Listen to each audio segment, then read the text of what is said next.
پاکستانیوں کی ایک بہت بڑی جو تعداد ہے وہ باہر زندگی بسر کر رہی ہے، اور بہت سارے لوگ بڑے خوبصورت انداز میں بڑی پرآسائش زندگی گزار رہے ہیں۔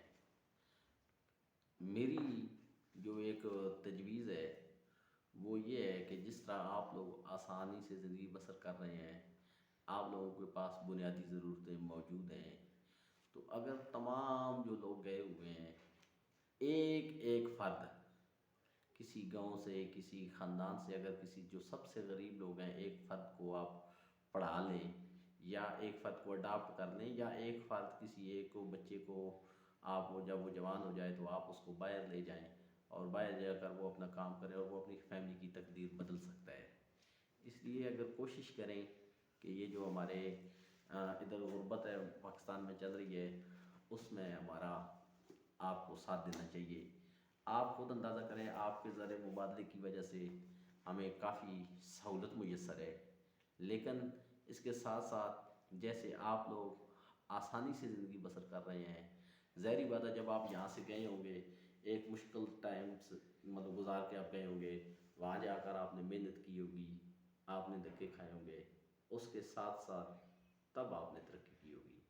تو میری یہ جو آپ سے ایک تجویز ہے وہ یہی تھی کہ آپ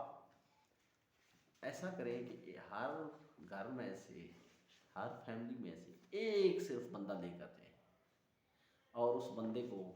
آپ تھوڑا سا انویسٹ کریں۔ جب وہ سیٹل ہو جائے گا تو وہ خود بخود آپ کو آپ کا پیسہ لوٹائے گا بھی، اور اس کے ساتھ ساتھ وہ پوری زندگی آپ کا ممنون رہے گا۔ تو اس کے لیے آپ تھوڑا سا کوشش کریں اور اس طرح دیے سے دیا جلاتے رہیں، تو انشاءاللہ ہمارا یہ ملک جو ہے یہ کافی سارے بحرانوں سے نکل جائے گا۔ اور گھر کا اگر ایک فرد سیٹل ہو جاتا ہے تو وہ اپنے بہنوں بھائیوں کو خود سیٹل کر دے گا، اور وہ اپنی فیملی کو خود سیٹل لے گا۔ لیکن سب سے پہلے آپ تھوڑی سی کوشش کریں، اور آپ کا یہ تھوڑا سا جو کام ہے، تھوڑی سی جو کاوش ہے، یہ کئی فیملیوں کے چہروں پر رونق لا سکتی ہے، کئی غریب لوگوں کی خوشیاں بحال کر سکتی ہے، کئی ان پڑھ لوگوں کے بچے آگے پڑھ سکتے ہیں، کئی ایسے ہیں جو قرض دار ہیں ان کے قرض ادا ہو سکتے ہیں، کئی لوگوں کی نسلیں آپ کے ایک کام سے سدھر سکتی ہیں۔